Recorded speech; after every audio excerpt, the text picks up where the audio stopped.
Hi, it's Ann Katzeff. I'm here today to show you how to change a JPEG file into a PNG file and explain the reasons why you would want to do that. First off, you need to know that JPEGs are terrific for continuous tone images such as photographs of people, places, things, and also scans of your artwork. Anything that has a lot of color or even black and white is fine as long as it's continuous tone and it has a rectangular or square shape to it. You can keep as a JPEG. You want to make the switch to a PNG when the item has an irregular shape, such as in logos. So you want to be able to mask out the background and retain that transparency, and PNGs enable you to do that.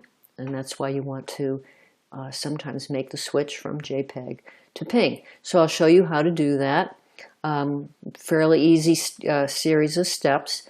Get your pen and paper ready or your keyboard ready, and we'll take you down that path in a second. Okay, here we are in Photoshop. One of my clients, Dig My Media, sent me his recent logo, and it's a JPEG. You can see by its rectangular shape, right? No, that's not right. It's got an irregular shape, but it sits inside the rectangle.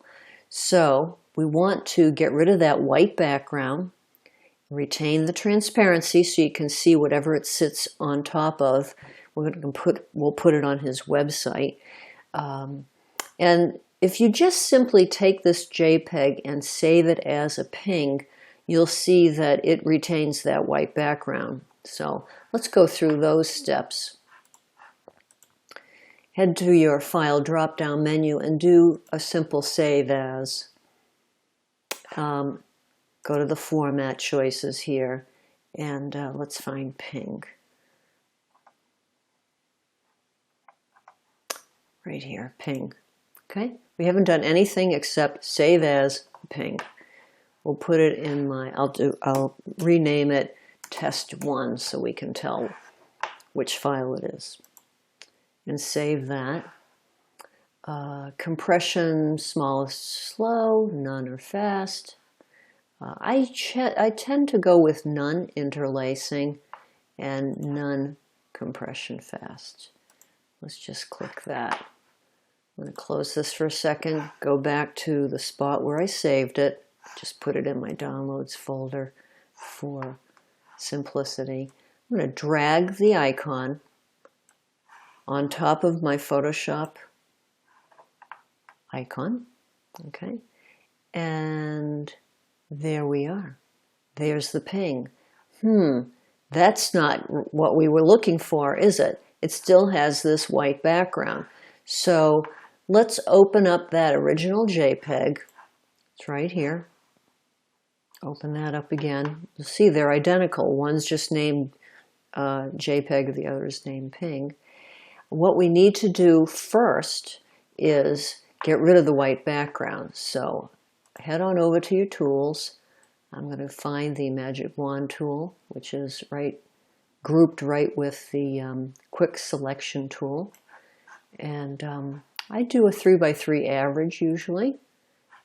My tolerance is pretty high. We can adjust that if necessary. Let's see what happens when I use this setting. Click on the white background. Okay, that's good. Everything's selected. I need to double click the background layer so that it allows me to actually edit what I've just selected. I am just going to hit the delete key on my keyboard, and there we go. It's gone. That white background is gone. I can tell because there's a checkerboard background, which in Photoshop indicates that there's nothing there. It's transparent. Okay? So next thing we want to do, and here's maybe a little known secret. Those of you who are new to Photoshop may not realize this, but rather than doing the Save As that we did the first time around, I'm going to show you an even better a better method, which is to go a little further down in the menu to export and look for this legacy setting, save for web. This is a much better setting in terms of giving you many more options. You'll see in a second. Oh my goodness, already I'm impressed, right? So while it thinks, I'm not sure why it's thinking so much. There we go. Go to the preset options and you'll see, I could save it as a GIF, which is kind of old school. I could save it as a JPEG high, JPEG low, medium. Here I'm aiming for the ping 24, which gives me a fairly nice range of color, much better than the other preset of ping 8. So make a note of that. You want the ping 4. You definitely want transparency. That's what this tutorial is all about, after all. And then convert to RGB. All these other settings are fine. And then I click the Save button. My dialog box comes up, Save Optimized As. Retain the same name.